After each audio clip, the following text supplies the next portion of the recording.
Welcome back to another week of the journey. I think it's the journey now, man, where we talk about life, personal development, and overall just us getting better. So it's all about the growth. Hey, man, how you doing? How you feeling? Man, I'm doing great.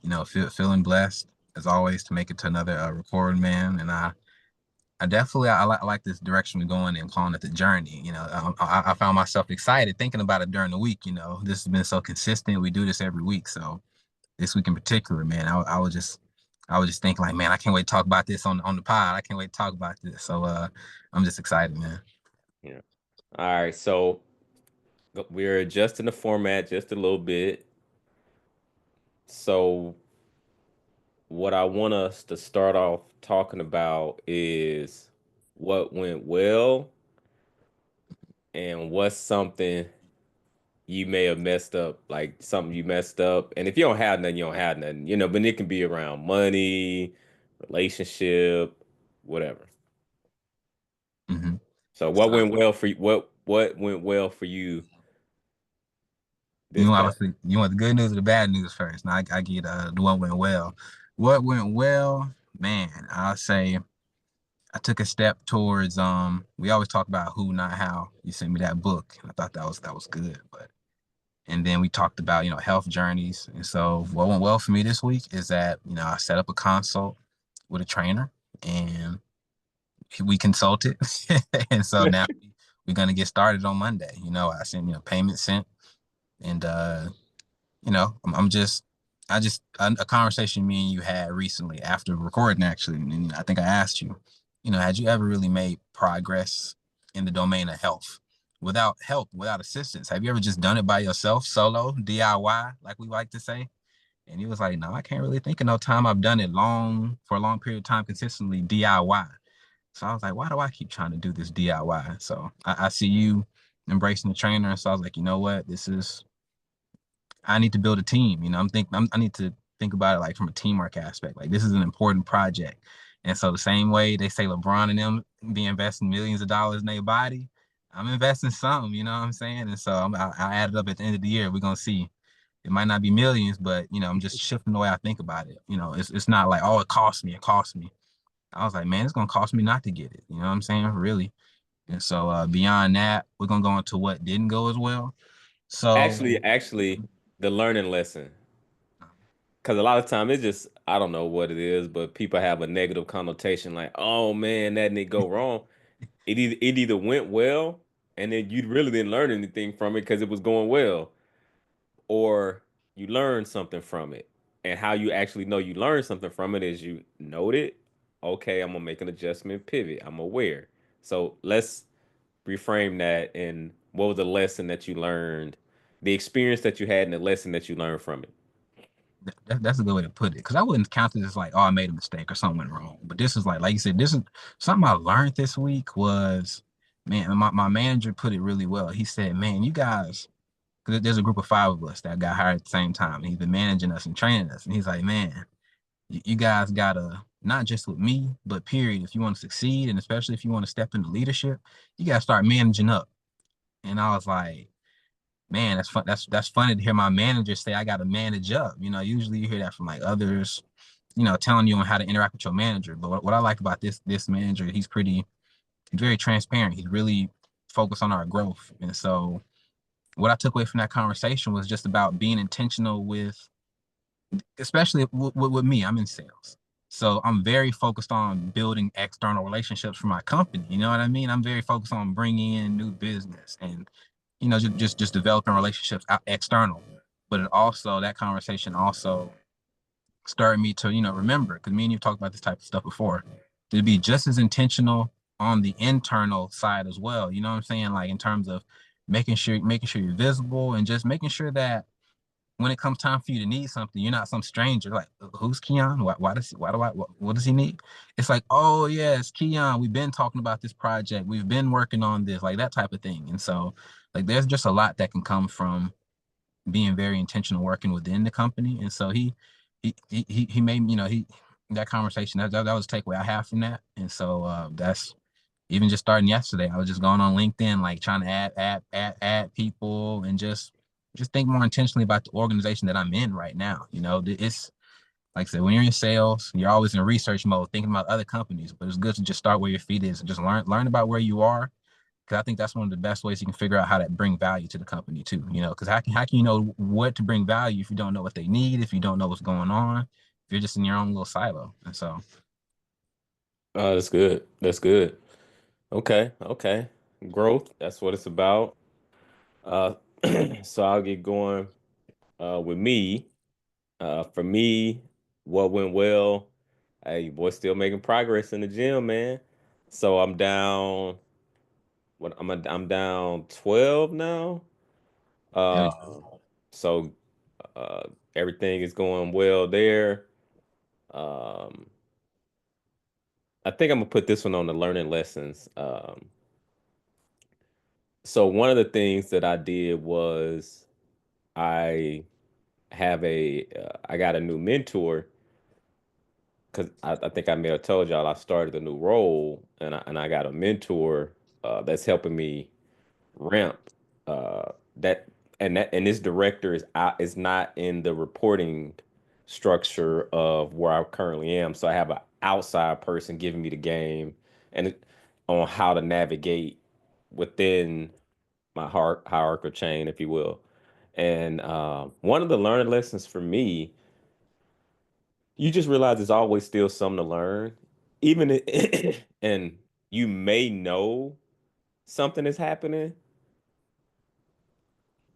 but then like when someone puts a label to it, and you like, man, that's exactly what that was. You like, and it's like the light bulb goes off, and you might have been saying it in your way, but they really because they've been doing it for a long time and they like nah they and so well basically I was just sharing how I did a listening tour with my coworkers and people that I'm going to be working with, and the reason I did that was just trying to understand the landscape, understanding what's going on, what's going right, what people's experiences been, and also looking for the areas of opportunity. And that way I could take that information and share it with my mentor so we could put together a strategic game plan and get off to a fast start, right? A proper ramp. Well, one of the things I was telling my mentor about was uh, I'm getting a sense of my manager's leadership style, lead a management style, not necessarily leadership style. Those are two different things, but their management style. And I was explaining to them, they was like, "Oh no, we're not gonna let that happen."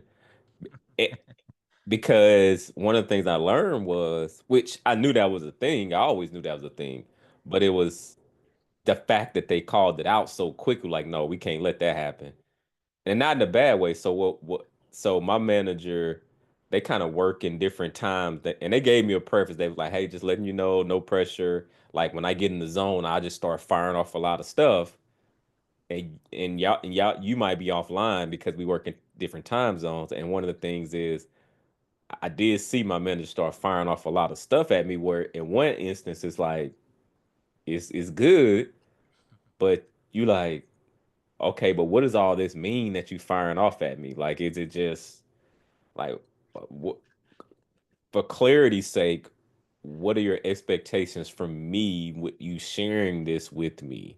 Is this something that you want me to pick up? And then also, how is this tying back to me driving impact in my role that leads to promotion, high rewards, all of that, or you just sending me a bunch of random things because that's how your mind works and you just firing it off. And so what my mentor called it, they was like, no, we're not going to do is have them randomize you where they just because that's how their style is, they just start firing off a lot of stuff every other day and have you doing a whole bunch of stuff because and you might be thinking, "Oh, I'm looking out for my manager. I'm just taking it off their plate." Because you know how making someone else's job, making your manager's job easier, which that is a part of it, but like if you're not careful, They just gonna randomize you with a whole bunch of tasks, and all these tasks is not gonna equate to high rewards and or promotion. So what we need to do is put together a plan, which I would this that was the whole purpose. I'm working to put together a plan, but what we need to do is we need to define your role. Like I'm like you need to because you went on a listening tour and your next one, like I want you to define what your role is going to be based on what your manager has shared with you so far and just seeing what the rest of the team is lacking or not needing, and you strategically fill the gaps in that.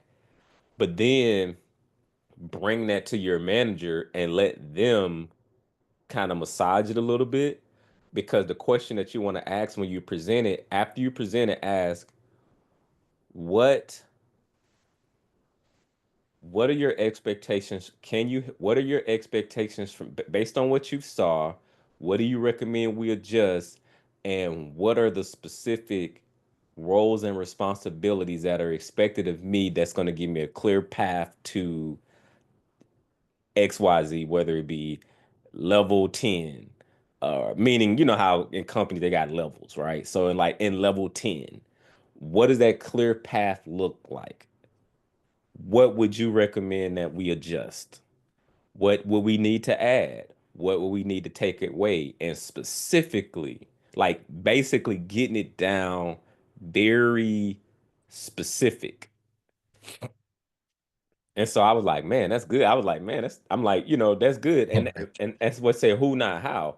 Of course, you could put together a plan and you'll run the play, but when someone is not in the picture with you, they can see like they can pan out even more. Even when you may have seen most of the stuff, they could see that one thing and they like, nah, nah, nah. We're not gonna let them randomize you. I know how to move around in this company. Nah, we need to get even you this is a good job what you wrote down, but we need to get even more specific because when it's time to put up a shut up, they can't come with no bull junk. And Right. I'm like, okay, I like that. Let's run the play. And so anyway, so that was my learning lesson for this week. Even when I never think I know everything anyway, because I'm always something to learn. But I'm like, Right. okay. I'm like, all right. So even when things are going well, you like it's still another level. It was almost like Tim Grover talking to Jordan or Kobe. It was kind of one of them things, right? It was like, okay. Okay, because they all have mind coaches and all of that, and so mind coaches, trainers, all the things. And so it's kind of like my career mind coach or business career coach or executive coach, if you will, giving me strategy, and I'm like, that's the one. I like if I'd have just been in here doing it myself, I still would have missed that small little piece. Right. Man. It's I say I think I'm almost getting 2 years worth of sales experience, like post college. But yeah, I can just even in my short my brief experience, man, I can just see how, and this applies to sales, but I'm sure it applies to like any type of career where you're not just doing your own thing. Your manager, both your relationship with your manager, their style and your style, it can definitely it will control the experience. And so that's something that you can't just, hope goes well or just let, do what you just can't let that fall into place. You have to proactively manage that. And like kind of like what my manager said, manage your manager. And like what you're saying, you have to, That's what that is. Managing the manager. and it sounds funny, but kind of like what you were just saying, like purveying the scene and figuring out, okay, what is my manager's style? What works with them? What how can I help them help me is another way to put it.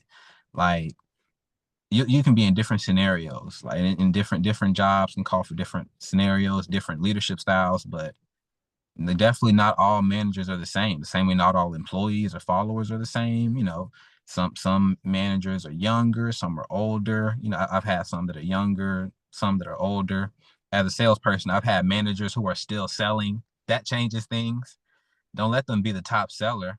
Like Yeah. I've had where my manager was out, so now the manager is the top seller, and it's you can't. It's a little different, and so it's you just have to be cognizant of that and be able to maneuver. And another thing I've picked up is that just be adaptable and don't fixate on one person. But build a network within a company because one person can always bounce. Yeah. Yeah. And the reason I'm gonna tell you the reason that it's so important to build a network, especially if you play in this corporate game, but it really is applicable to anything. But this specific scenario that I'm gonna lay out for you, and then we'll get into things. So I know someone that was laid off at a company, right? They tapped into their network. They got laid off a couple weeks ago, like 3 4 weeks ago, and they already back landed at another job because as soon as they got laid off, they got the severance from that company, and then they tapped their network and they reached out to the right people and they got them connected with an opportunity, and now they've moved into another role. So the severance almost felt like a bonus, as Mm, they got paid to go to move on to another company at actually a higher level. So to see that, I was like, that's pretty cool. I know that's not everybody experience, but that the power of the network and the power of who is my point. mhm. Because if you look on LinkedIn now, like, oh, I applied to thousands of jobs, and I'll be honest with you, that apply and pray, it's that's not a good recipe for a formula for success. Um, People saying that the job market is tough, but I'll be honest with you, that had never been a recipe for success. It's just that supply and demand economics, supply and demand was different in previous years to where you can get away with just clicking a easily apply button. Mm, But it always has been who you know, not what you know. It's just now that is that lazy strategy. Oh, let me take it. That strategy of not building relationships and not tapping into your network proactively, but then not just reactively when you need something, because it'll hit different when you hadn't been keeping up with people. Then you like, hey, I need help, and it's like, okay, but I ain't talked to you in 17. Like you don't have enough rapport and enough equity to you don't have enough social or what is it political social equity. I'll call it social equity in those relationships to where you can withdraw. mm.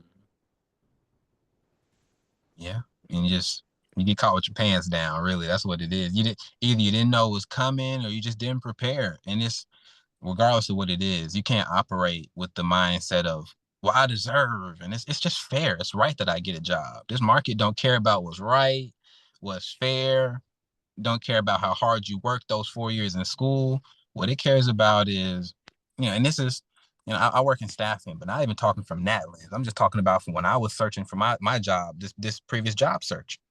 Like you said, you can't just spray and pray blindly and then throw up a LinkedIn post saying, "Well, I didn't put up 1,000." The market don't care how many applications you put in. Like it doesn't matter. Like I was throwing up applications, and I had to make adjustments. I couldn't just stick to my strategy and hope that it worked. I had to get with a coach. I got with you, and I had to.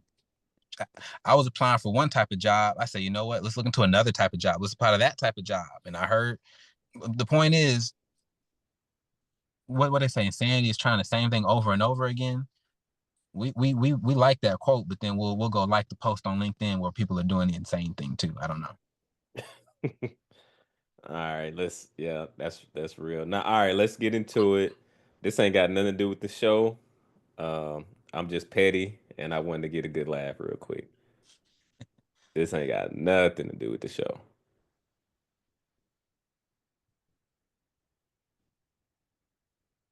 Mm. Queuing it up. I'm excited. You get this trash truck. Hey man,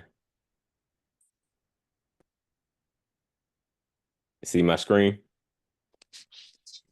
Video. Oh man, what the world? All right, so let's just say God don't like ugly. For sure. Turn the sound up if you can. I don't know if you see the top near the play. Yeah. All right.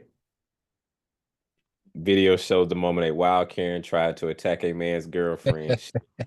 She is lucky to be alive.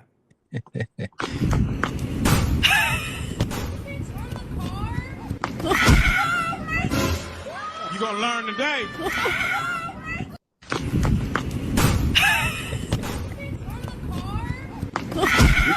You gonna learn today. Bruh.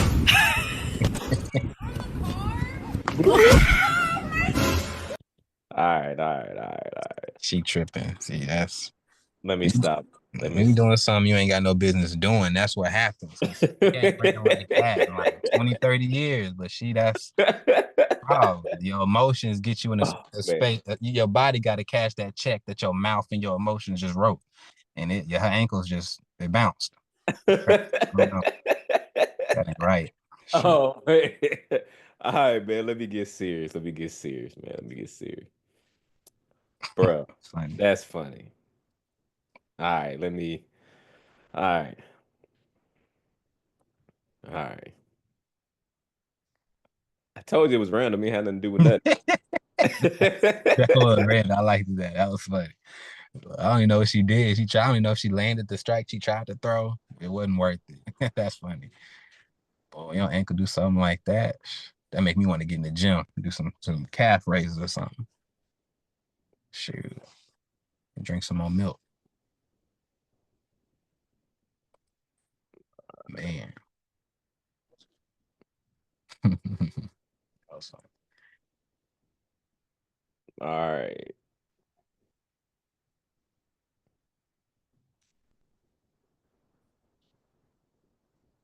Can you see it? Mm, I can see. All right. So Mm. we're gonna do a book review on the first parts of the Circle Maker. Man, this is some good stuff. So I thought I would share it. So I don't know if you look. Am I visible right now? Can you see me? Yep, I can see you on top of the background. Okay, so it's the Circle Maker, and this is the actual physical copy of the book.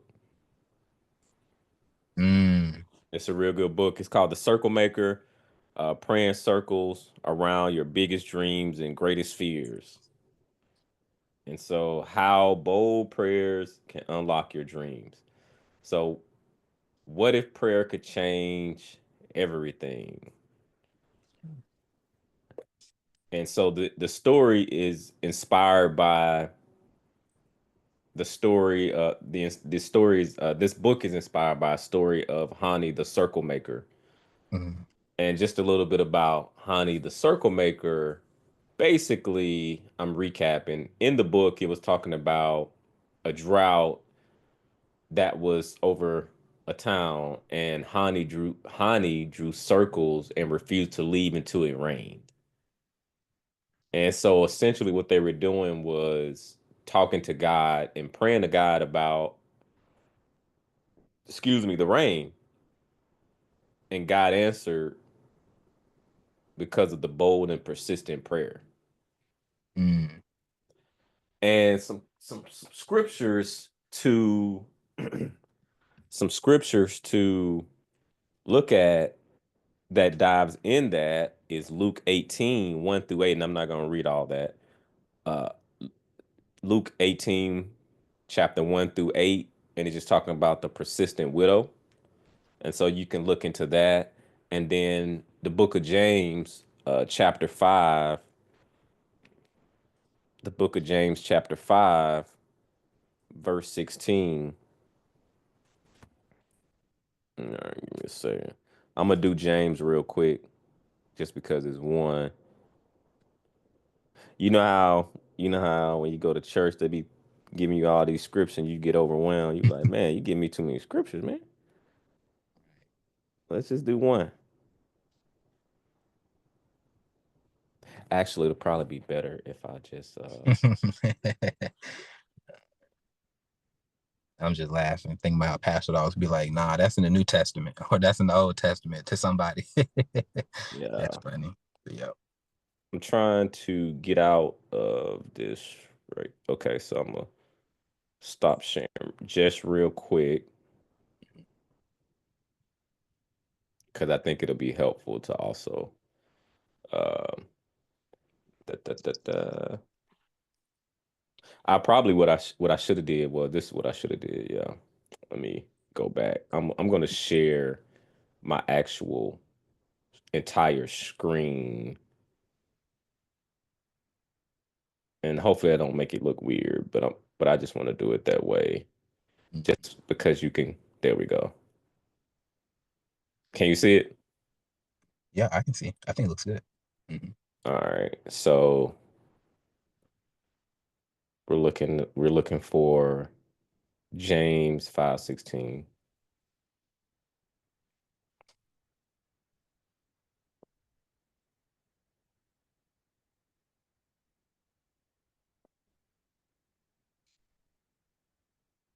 I normally use the Bible app, but we'll just go here. James says, confess your sins to one another and pray for one another that you may be healed. This is just me doing a cheat code with ChatGPT. I got the Bible next to me. Hey, hey, you'll be all right. Um, you can go look it up for yourself. I just wanted you to see that real quick, and I'll reference others as we. All right. So anyway, so the persistence of prayer, bold prayer, is a point there. The power of prayer in James. Drawing prayer circles. So this is where you've probably heard this plenty of times. Visualizing and praying over dreams and goals. So this was very interesting to me because you write down your dreams and your goals, and but the question is, are you praying over your dreams and your goals? Think about what I'm saying. Think about it. What does that look like? So the example in the book, what it was talking about was it was a property that Batterson, which Mark Batterson, he's the author, where he was talking about that he wanted the land for the church. And so what they did was they were praying around the land because that was their dream, that was their goal. It was a huge piece of property that they kept praying around. And the crazy thing about it is this is how you remember Ken, you remember Bob Proctor, what he was talking about. How Bob Proctor says certain things. If it's a dream, if it's something that you know how to do, that you just know how to go do it, that's not a goal. Mm. It need to be something that you don't know how to do it. And for all intents and purposes, on the outside, people are looking at you like, you crazy. Yeah. Like, what's wrong with you? You crazy. Mm. And you might even not even, you kind of in your own strength. You like, man, can Oh, I no. really do that? Yeah. And so you even, if you feel a little nervous writing it on the paper, that's how you know you're in a sweet spot because that's something that you're gonna need prayer that you would need to pray over, and you would need God's help. If you can do it in your own strength, is not a goal. You just go do it and just check it off. It's just Right. something to do on a to-do list, like not a big deal. So going back to the example, prayed around the building. It went into contract. They didn't even get the property. It went into contract with someone else. It fell out of contract. They thought they was gonna be able to get it, but then it went back, and then but somebody else got it back in contract. Then it fell out of contract again. Went back in contract without them, and then another time it fell through again, and then they were able to, and then finally they were able to get it, and they just kept praying around the building. They didn't know how it was gonna happen. They just kept praying around the building, and before you know it, they ended up getting it. Uh, Wow. and so, right, it's praying for that wow, because you have no idea how it's gonna happen. right? And so the key scripture that's connected to that, if you been to church at any point in time, you probably are familiar with Joshua and the Jericho wall and how it fell, and walking around the wall, so that's the similarities in that. You can go check out Joshua 6, 1 through 20. It's 20 verses in chapter 6. Go check it out. I encourage you to do so. Here's the other thing. Dream big, pray hard, think long. I like that. So dream big. God honors bold prayers. Okay. Ephesians 3:20. It's funny how when you start putting scripture to you, like, oh man, that's in there. Right. Yeah, he said that. Right. All right. Pray hard, stay persistent like Hani. And so Hani is the person that was in the drought and they were praying for the rain. The rain to come in that drought, and they didn't stop until the rain came, until God delivered the rain. Everybody else probably looking like, man, you tripping. Hey, we in a drought, bro. Like, it's not happening. It's not, hey, we done. It's over. Think long. What it means there is some prayers take time.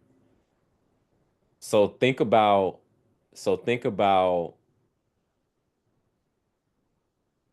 9 months. Someone actually, I don't like that example.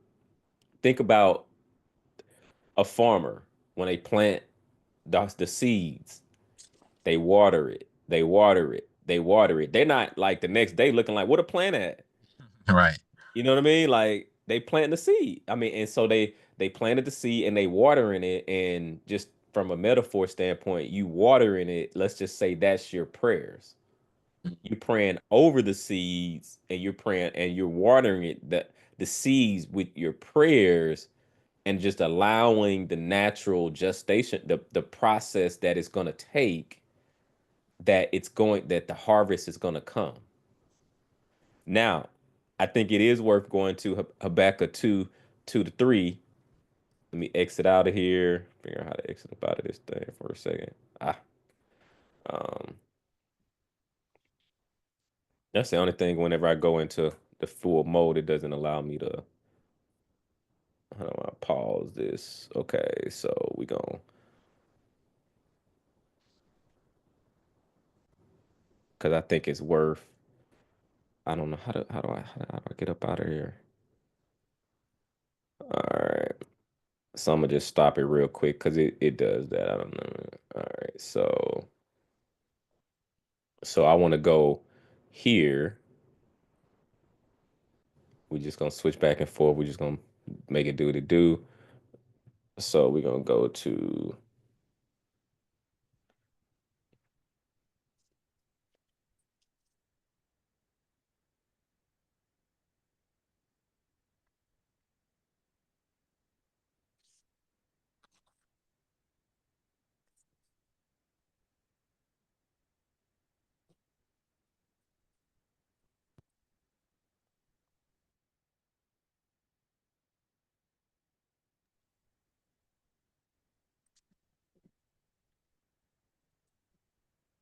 Can you see my screen? I can see. Okay, which one you looking at? I see the Bible verse. Verse 2. Verse 2. Okay, so read verse 2 and then go to and 2 to chapter 2, then 2-3. All right. I feel like I'm in class. I will stand at my watch and station myself on the ramparts. I will look to see what he will say to me and what answer I am to give to this complaint. The Lord's answer. Then the Lord replied, write down the revelation and make it plain on tablets so that a herald may run with it. For the revelation awaits an appointed time.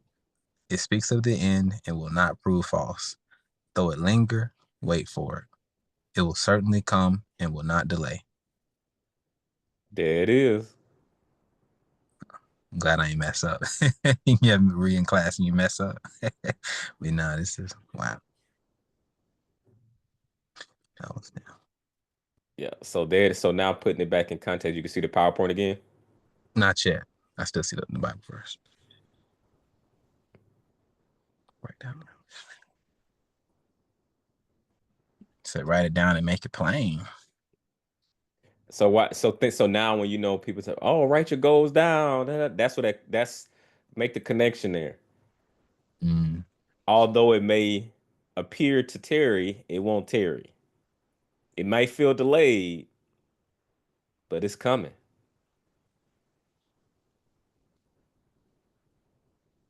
You see how you bring it all together? All right. Yeah. And so we just gonna go to the last one. Some prayers, and so the point of that one to not belabor the thought, think long. Some prayers take time. It take time, baby. All right. Final thoughts.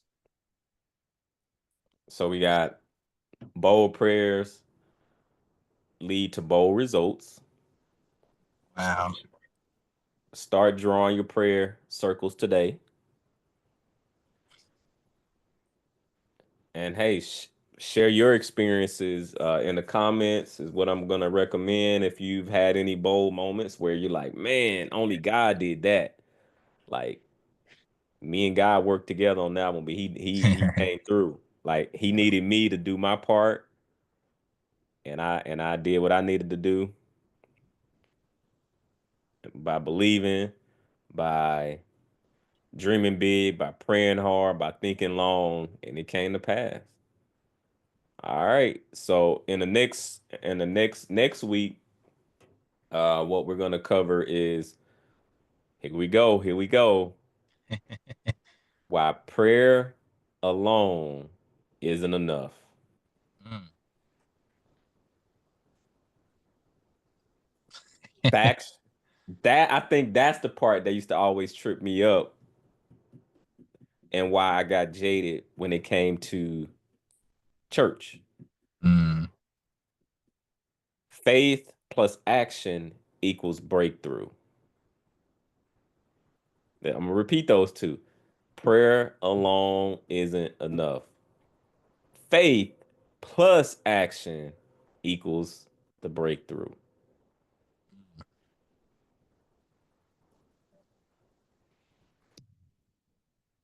Man, open it up for you. What you got? Man, that was good. I think one of my takeaways, I really like the thought of praying bold, you know. It's like don't just like you were saying, if it's something that you already know how to do, then it's really not even worth thinking about. That's like taking out the trash, getting the mail. It's some stuff that's just routine that you just can do. It really challenges yourself to, I don't know, how often do we challenge ourselves? And because it's human nature not to challenge yourself, maybe only a small percent of people can really challenge themselves. Do you have a team that can challenge you, that can introduce new ideas to you, that can get you to like broaden your thinking? Like you got the right people in your circle. I'm just thinking about it's funny. Me and my wife were driving around the other day. This was maybe last week before that. And we're in Boston. This is one building. It's like they got the founding fathers here. It says like Hamilton or Hancock or something on it, but it lights up. And I'm like, man, I like that building. We was riding by, and she was just like, one day you got to figure out how to get your name on the building. And I was like, you know what? You're right. You're right. And it just, I say it to say like, but the moment she said that, my mind just switched from looking at, oh wow, nice building, nice colors, from it just Right. flipped the switch to like, oh snap, what do I gotta do to get my name on the building? Like she right, I could do that. Like, and so just, I mean, that's just a small example, but like bold thought, like bold prayer gotta come from bold thoughts. And you gotta start, if you're not having bold thoughts in your life, if you just find yourself comfortable, go find new experiences, go find new people to talk to, people that's like-minded and people that's gonna challenge you. Go build a team that challenges you, that don't let you just rest. Yeah. 100. So if you want to go check out the book, if you want to follow along, we'll probably be covering it the next 2 weeks, the rest of it. And I'm just doing summaries. So it'll probably be 2 to 3 week summaries to cover the whole book. And so this is where we are. Go check it out. That's the book. We're not really getting paid for it, but it's all about the growth. So go check it out. Get it on audiobook if you want to. And you don't have to read all of it all at one time because I just told you what I'm going to cover next. And so I just covered the first part. Now we're getting ready to get into the second part. And yeah, man. Hey, one of the things I wanted to do was things that I'm already doing, bring it to the podcast and share with people because I mean, you could talk about money, you could talk about relationships, but what I was thinking about was we got to look, well, we don't have to.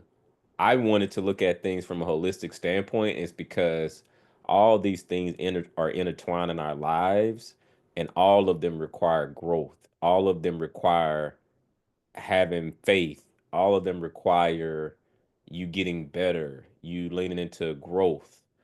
Um, and so think about it. What we talking about? We talking about dreaming big, bold prayers, and having prayer circles around your big dreams, but also things that may scare you.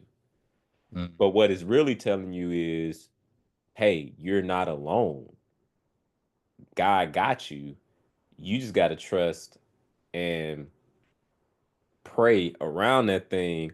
But it is kind of a formula. It's not so loose where you just praying and praying and praying, as one of my last slides says, where like the action part not coming too. So it's like it's kind of a formula, and you can lose sight of that sometimes. Of like, no, it's actually kind of a formula to this, that where that bold prayer can become a reality.